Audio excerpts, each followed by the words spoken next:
Vous êtes bien sur le plateau de KNF, et oui, votre quotidienne sur une seule chaîne. La numéro 23 de votre satellite, oui, Éclair TV.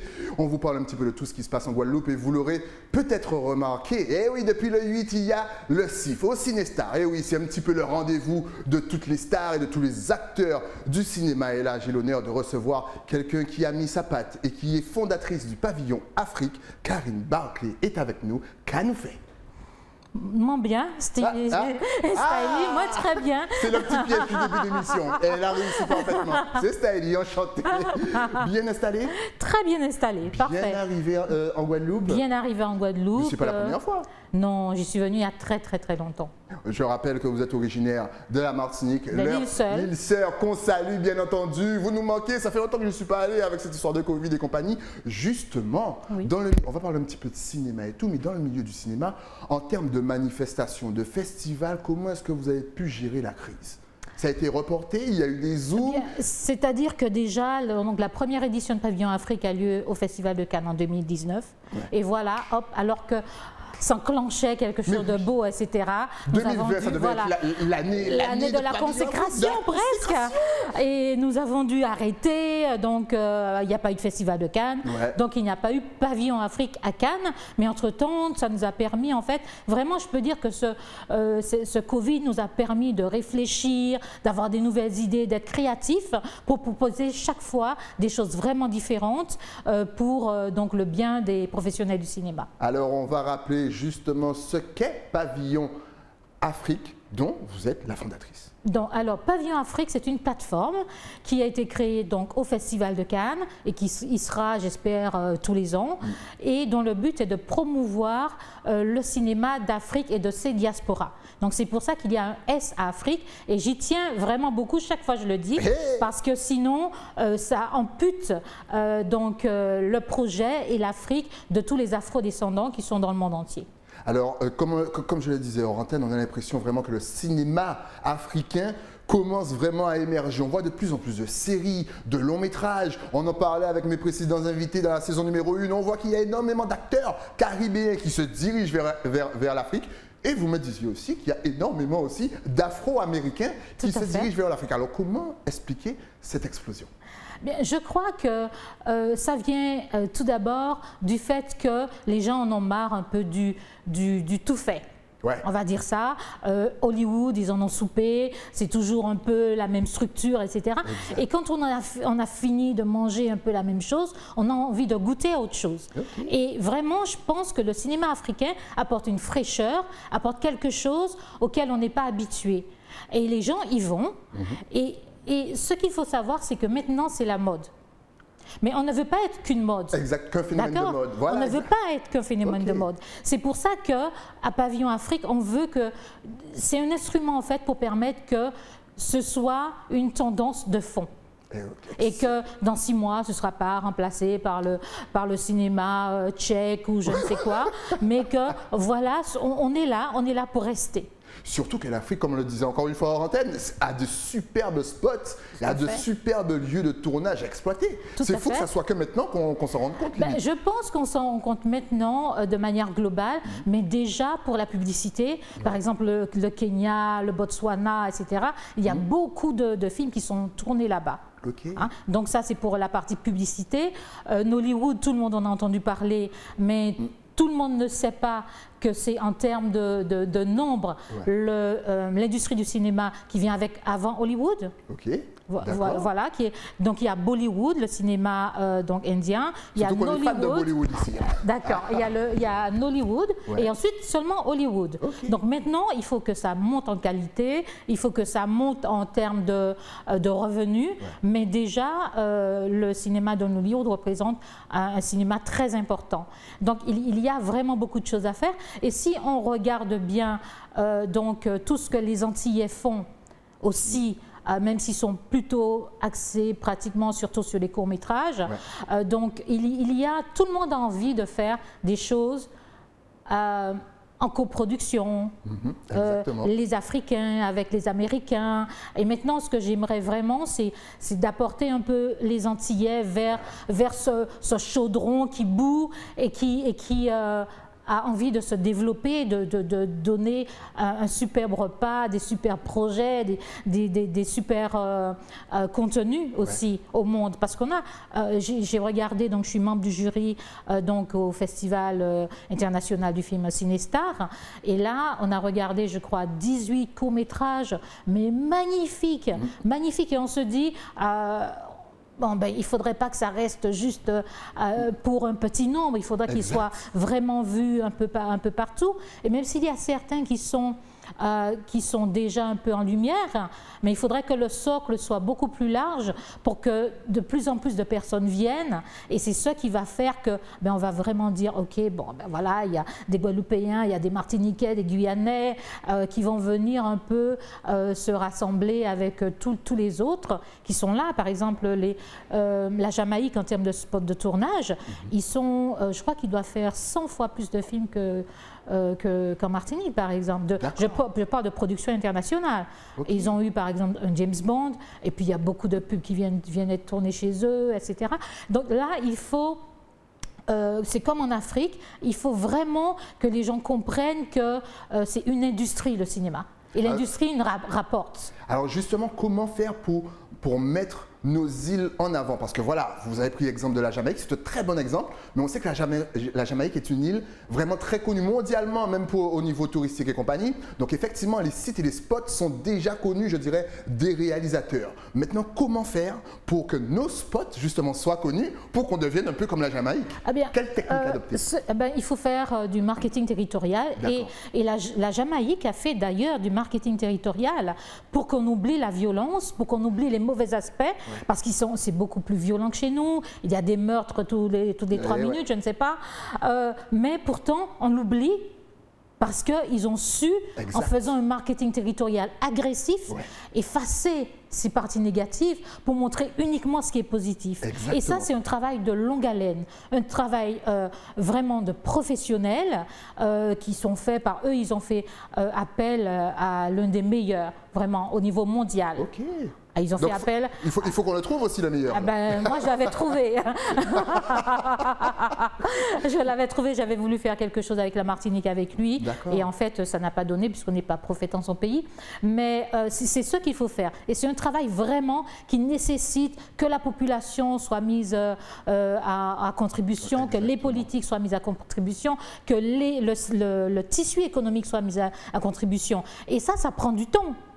Vous savez, ça prend du temps. Et oui, ça ne se fait pas en 2 ans. Hein. Ça ne se fait pas en 2 ans. Et c'est là qu'avec le tourisme, etc., et l'un, en fait, bénéficie à l'autre. Parce qu'imaginez qu'il y ait beaucoup de films qui soient... maintenant, il y a le ciné-tourisme, c'est-à-dire aller visiter les sites où des films ont été tournés. Donc, plus il y en a, plus des gens viennent. Vous savez, l'importance des séries, des films, où les gens veulent aller voir où a été tourné. Toucher voilà. le lieu. Exactement. Donc ça peut être un vrai plus pour le tourisme, et c'est pour ça que le tourisme doit faire partie du cinéma. Exactement. Puisque dans certains pays africains, par exemple, je parle de l'Afrique du Sud, du Nigeria, donc ils travaillent ensemble entre le ministère de la Culture et le ministère du Tourisme, et quelquefois, par exemple en Jamaïque, là c'est la partie business, c'est le ministère de l'économie. De l'écononomie, ils ont tout compris, qui s'occupe du tourisme.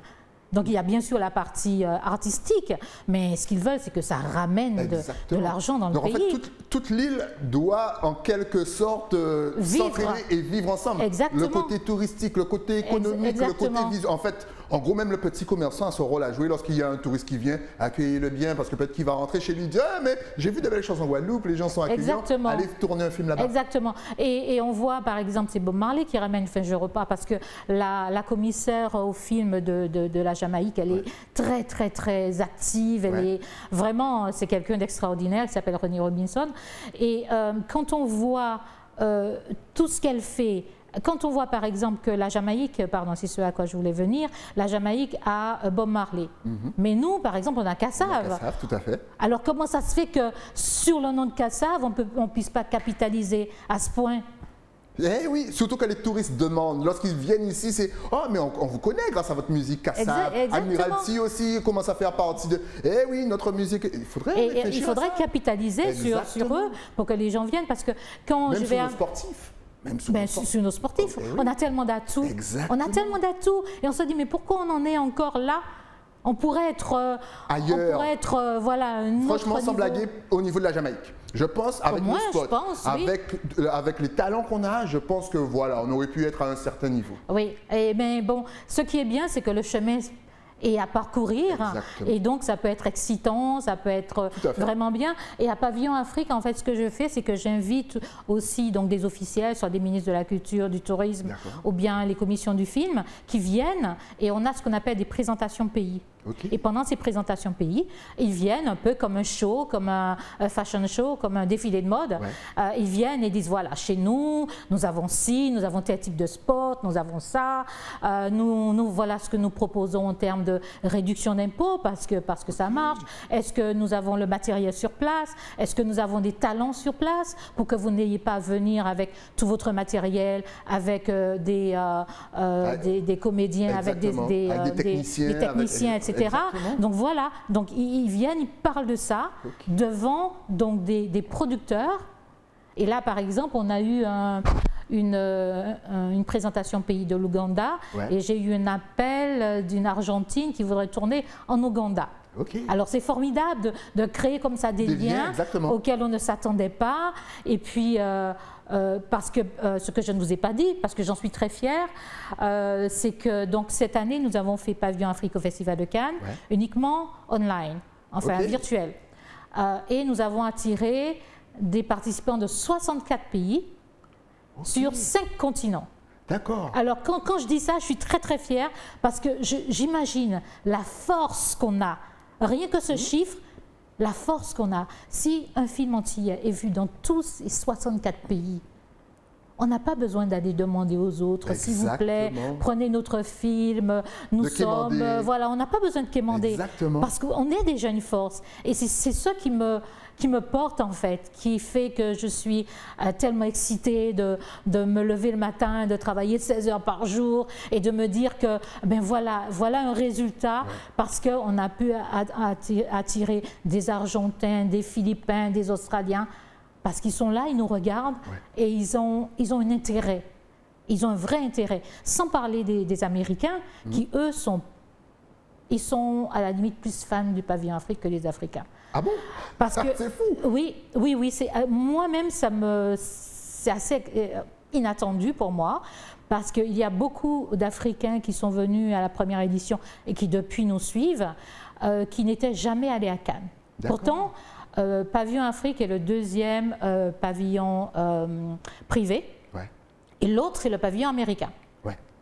Eh bien, ils ne se sentaient pas légitimes d'aller sur le pavillon américain. C'est fou, ça. Ça ne les intéressait pas. Je ne savais pas qu'il y avait un tel fossé, voilà, entre des gens qui ont réussi, qui sont des Noirs qui ont réussi, là-bas, voilà, qui sont américains, qui ont le prestige et tout, et qui ne s'étaient jamais sentis légitimes d'aller au pavillon africain. Il y a un retour vers l'Afrique au niveau des Afro-Américains. Il y en a même qui demandent des passeports. Je dis ça, je dis rien. Ah oui, beaucoup.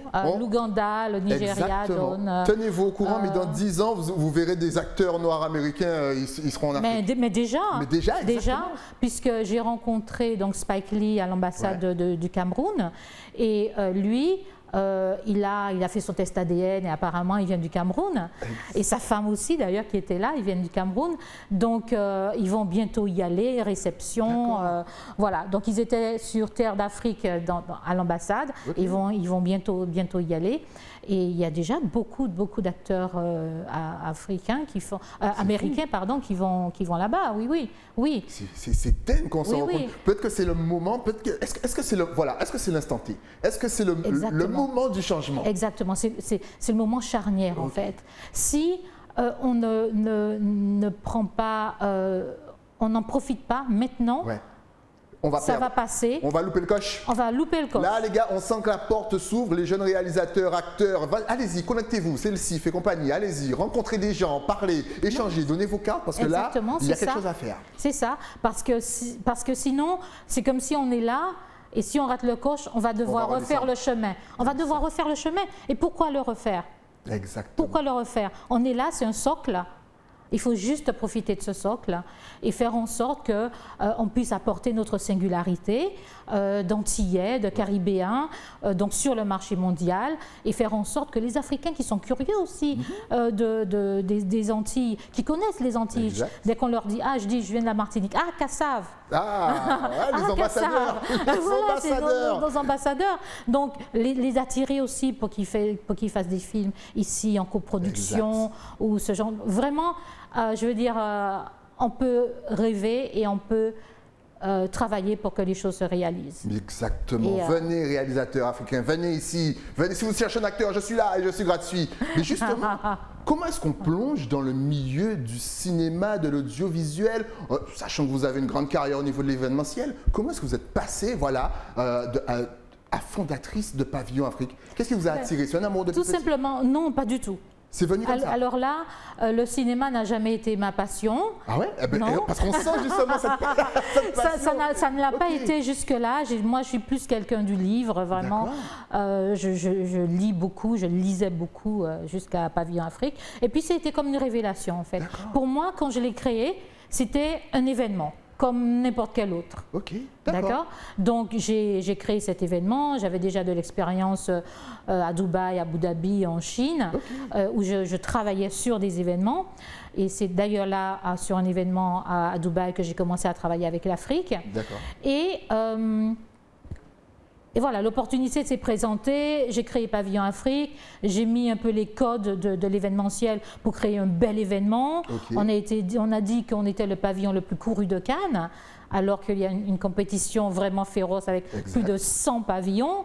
Donc les gens venaient vers nous, des gens des pays baltes, du Japon, de l'Inde. Vraiment, c'était absolument extraordinaire. Et en fait, je suis tombée dedans. C'est à ce moment-là, donc il n'y a que 3 ans, mais j'apprends. Ce qui est formidable, c'est que j'apprends chaque jour. Je rencontre beaucoup de personnes bienveillantes qui m'expliquent comment les choses marchent, qui m'expliquent comment faire, qui m'expliquent. Et ma particularité, c'est que je suis quelqu'un qui fait les choses. Je ne parle pas beaucoup. En 2 ans et demi, j'ai créé une école de cinéma en ligne. J'ai créé, donc en avril dernier, j'ai lancé avec des partenaires américains, des associés plutôt, une société de distribution aux États-Unis, parce qu'il y avait ce besoin de distribuer des films. Quelquefois, il n'y a pas suffisamment d'acheteurs de films donc, pour les afrodescendants de manière générale. Donc je me suis dit, allez, voilà, je vais en créer une. L'école, il y avait parce que j'avais réalisé qu'il y avait des petits manques techniques. Donc voilà, et voilà, je tombe dedans, je baigne dedans, je me réveille. Et j'aime beaucoup la bienveillance des gens qui ont envie que les choses avancent et qui ne gardent pas les informations pour eux et qui se disent, voilà, nous on n'a pas pu le faire, on ne peut pas le faire peut-être, et il y a quand même cet instrument que je dis, utilisez-nous, nous sommes là, utilisez-nous. Voilà. C'est beau ça, ne gardez pas les informations pour vous. Ça, c'est une phrase, oui, ça me donne des frissons parce que c'est trop vrai. Justement, vous avez parlé de vos voyages, Dubaï un petit peu partout. On va rappeler qu'elle est polyglotte, elle parle 5 langues. Quelles sont les langues franchement importantes, je dirais, à connaître? Voilà, parce que j'arrête pas de le répéter qu'il faut parler anglais. Quelle langue faut-il absolument maîtriser? On va peut-être pas parler 5 langues, mais lorsqu'on veut faire un petit peu le métier dans l'international, quelle langue doit-on absolument maîtriser? Je pense l'anglais, tout simplement. Il faut au moins parler anglais. Et puis, je pense que l'espagnol, si on veut attaquer un peu l'Amérique latine, parce qu'il est tout près de nous, donc il faut au moins connaître ces 2 langues. Et ce n'est pas compliqué de parler 5 langues. Une fois que vous en connaissez 1, 2, la 3e vient plus facilement, la 4e et la 5e. Donc, petite question, quelle langue que vous parlez? Donc, français, créole, je n'ai pas compté le créole. Sachant que le créole, il y en a plusieurs. Le créole guadeloupéen, le créole martiniquais, le créole haïtien. Martiniquais. Et haïtien. Moi qu'à comprendre, mais je ne on va s'y mettre, c'est notre objectif à tous, Guadeloupe, Martinique, Guyane, Réunion. On a regardé des films donc, de très, très beaux courts-métrages haïtiens, et c'est vrai qu'on comprend quand même, on comprend très bien. Donc voilà, le russe, le portugais, l'espagnol, le français, l'anglais, le créole. Voilà. Waouh! Et est-ce qu'on travaille ensemble dans la Caraïbe, c'est-à-dire Guadeloupe, Martinique, peut-être même Saint-Martin? Est-ce que ça nous arrive quand même de nous associer pour des films, pour des documentaires? Est-ce que ça devient de plus en plus fréquent? Je ne peux pas vous dire. Franchement, je ne connais pas encore assez bien le marché, mais si ça ne se fait pas encore, ça devrait se faire. Si ça ne se fait pas, ça devrait se faire, parce qu'il y a tellement de talents. En fait, il faut qu'ils se connaissent parce qu'on se rend compte que chacun est dans son coin, sur son île. Et aussi, Pavillon Afrique, c'est ça, c'est faire se rencontrer des gens qui n'ont pas le temps de se rencontrer pendant l'année, etc. Exact. Donc, on fait des choses pendant toute l'année, Pavillon Afrique, mais en fait, Cannes, c'est venez, rencontrons-nous, rencontrons des gens qu'on n'aurait peut-être pas l'occasion de rencontrer par ailleurs. Voilà, c'est ça. Et c'est pour ça que c'est important. En tout cas, n'hésitez pas à aller sur le site. On vous donnera bien sûr les adresses à la fin de l'interview. Mais est-ce que justement, on parlait des talents, est-ce qu'il y a un petit conseil à leur donner aux réalisateurs, aux acteurs, aux personnes dans l'événementiel? Quel conseil pourriez-vous leur donner?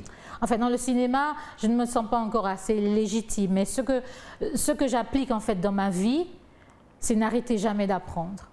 Okay. Même si vous êtes un réalisateur reconnu, qui a déjà fait beaucoup de choses, apprenez. Moi, j'apprends tout le temps. Okay. Tout le temps. Je prends des cours sur des sujets très précis où je me dis, je ne suis pas encore assez pointue là-dessus. Je consacre parce que c'est ça qui fait vivre l'intellect. Il faut le faire vivre et ensuite, il faut beaucoup discuter avec les gens parce que, quelle que soit la discussion, vous pouvez en tirer quelque chose. Okay. Et surtout, moi j'adore les discussions un peu enflammées parce qu'à un moment, vous dites, tiens, je n'avais jamais pensé à ça de cette manière-là. Et quelqu'un vous dit quelque chose qui pour lui est évident et vous n'y avez jamais pensé. Exact. Et c'est ce à quoi servent les échanges, en fait. Il faut échanger, apprendre et quelle que soit la personne, on peut apprendre de lui, en fait. Alors souvent, lorsqu'on parle de cinéma, d'audiovisuel, on pense souvent à acteur, à réalisateur, à caméraman, même monteur. Mais est-ce qu'il y a d'autres métiers tout aussi passionnants qu'on ne connaît pas du tout, que le grand public ne connaît pas, et surtout nos jeunes, parce que souvent nos jeunes, voilà, peut-être que ça peut les intéresser, mais oui, je ne pourrais pas tous les nommer, mais par exemple le monteur, le producteur, c'est vraiment celui, parce qu'on se rend compte qu'il y a, j'ai parlé à quelqu'un de la Martinique qui me disait qu'en fait, il y a beaucoup de personnes qui font tout, qui sont auteurs, réalisateurs, producteurs, marketeurs de leurs films, etc.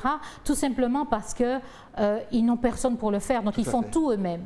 Sachant qu'on peut être bon, par exemple, bon auteur, bon réalisateur, et la production, parce que la production, il faut aller parler aux gens, il faut aller vendre le film, il faut aller montrer pourquoi est-ce que un distributeur, par exemple, pourquoi est-ce qu'il devrait acheter votre film. Donc ça c'est d'autres compétences. C'est notre métier, exactement. Et donc si par exemple vous avez sur un projet, vous pouvez attirer des gens qui sont dans les mêmes vibrations que vous, en disant toi tu es producteur, est-ce que tu peux venir sur mon film, au lieu d'essayer de tout faire soi-même.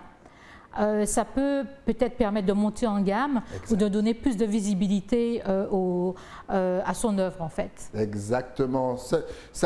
Vous pouvez tout faire tout seul, mais voilà, si vous voulez vraiment bien fonctionner, on ne peut pas être parfait en tout. Justement, quel est quels sont vos plus grands rêves pour Pavillon Afrique, voire pour le cinéma africain et caribéen?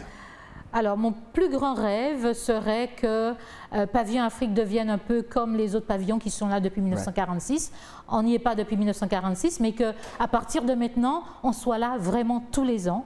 Et j'espère pouvoir entraîner avec nous les Antilles, parce que c'est vrai qu'ils viennent souvent avec les pavillons français, etc. Mais qui va vraiment dire, ben moi je veux travailler avec vous, mais vraiment de manière spontanée, de manière vraiment sincère. Ce sont d'autres personnes qui sont comme vous et ils sont là, ils vous attendent. Et j'espère vraiment qu'ils viendront, donc la Martinique, la Guadeloupe, la Guyane, qui viendront sous le pavillon Afrique d'une manière ou d'une autre. et qu'on pourra travailler ensemble et faire en sorte qu'il y ait des coproductions entre la Martinique et l'Afrique du Sud, par exemple. Parce que je sais que l'Afrique du Sud travaille déjà. Une toute petite île, je crois que c'est Antigua. Quand j'ai su ça, je me suis dit, mais zut, alors pourquoi est-ce que nous, on ne travaille pas avec alors Antigua, trouve un moyen de faire une collaboration et nous, on ne fait rien. Mais moi, je me dis toujours, quand je vois ce que les autres font, je me dis toujours que c'est un exemple. Parce qu'apprendre, voilà, tout simplement, c'est pas de l'envie, mais c'est de se dire, ben voilà, des gens ont fait ça, nous, on pourrait le faire. Exactement. On pourrait le faire. On ne va pas les envier, on va juste voir comment faire comme eux, s'associer, se compléter, travailler ensemble. Exactement. Excellent. Et quels sont les projets? Maintenant, on a parlé des rêves. Quels sont les projets? Est-ce que Pavillon Afrique pourra venir nous voir aussi en Guadeloupe début 2022, fin 2021? Ah ben peut-être. Donc, en fait, la première année, nous avons fait un voyage avec une petite équipe à Hollywood. On en fera une autre encore parce que, en fait, c'est là encore, on est allé voir les producteurs de Hollywood, par exemple, les auteurs. Le guide, le Hollywood Guide, le guide des auteurs ou des producteurs. Et qu'est-ce qu'on fait? Si on les met en contact avec les producteurs martiniquais, quelquefois c'est juste quelques conseils, on n'a pas besoin de faire que ce soit vraiment formel. Mais vous connaissez cette personne, un jour vous avez quelque chose, vous lui passez un coup de fil, vous lui dites voilà j'ai ça, est-ce que tu connais quelqu'un qui pourrait... C'est ça le réseau. Et c'est la force du réseau qu'on essaie de mettre à disposition. Parce que jusque-là, c'est moi qui fais tout le travail, d'aller contacter les gens, de dire voilà, venez à Pavillon Afrique. On a eu vraiment des pointures dans leur métier. On a eu par exemple un panel, ou une présentation plutôt, sur les NFT. C'est la nouvelle manière d'acheter des films.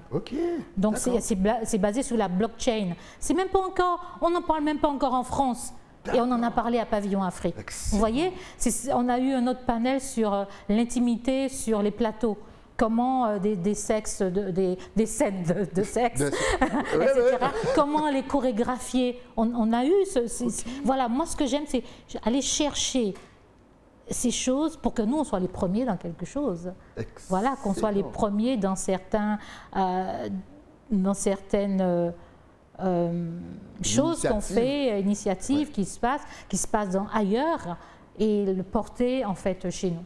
Excellent. Karine Barclay, fondatrice de Pavillon Afrique, elle fait partie du jury du CIF que vous connaissez maintenant. C'est au Cinestar. En tout cas, si on veut... Et ça continue jusqu'au 13. Et ça continue jusqu'au 13. Et si vous voyez cette émission après le 13, ben voilà, vous avez loupé quelque chose. Mais en tout cas, si on veut vous poser des questions, voir un petit peu votre travail ou peut-être venir vous donner un coup de main ou participer, est-ce que vous êtes connecté sur les réseaux sociaux? Bien sûr. Facebook, Instagram, adresse mail. De toute façon, tout va s'afficher.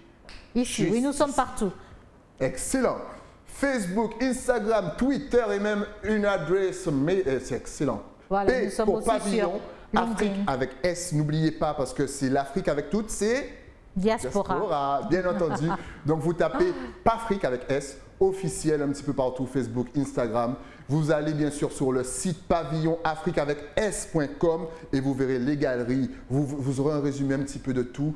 Franchement, faites ce lien, faites ce lionnage Caraïbes, Afrique, et puis surtout mes réalisateurs, acteurs, n'hésitez pas à aller lui poser des questions, à lui écrire, c'est important. Elle nous vient de la Martinique, c'est l'île sœur, la Martinique, nous et mes hôtes. En tout cas, s'il y avait un tout dernier message à faire passer à la Guadeloupe, à la Martinique, à Saint-Martin, à Barbade, à la Jamaïque, sans oublier bien sûr Saint-Vincent et et oui, Virgin Island, on ne vous oublie pas, la caméra est juste là. Je pourrais dire que nous formons vraiment, nous avons une force en étant ensemble, alors n'hésitons pas à profiter de cette force et à faire en sorte que nous soyons reconnus un peu partout et que du coup, nos professionnels du cinéma puissent vivre de leur art. Vous pouvez aussi le dire en anglais.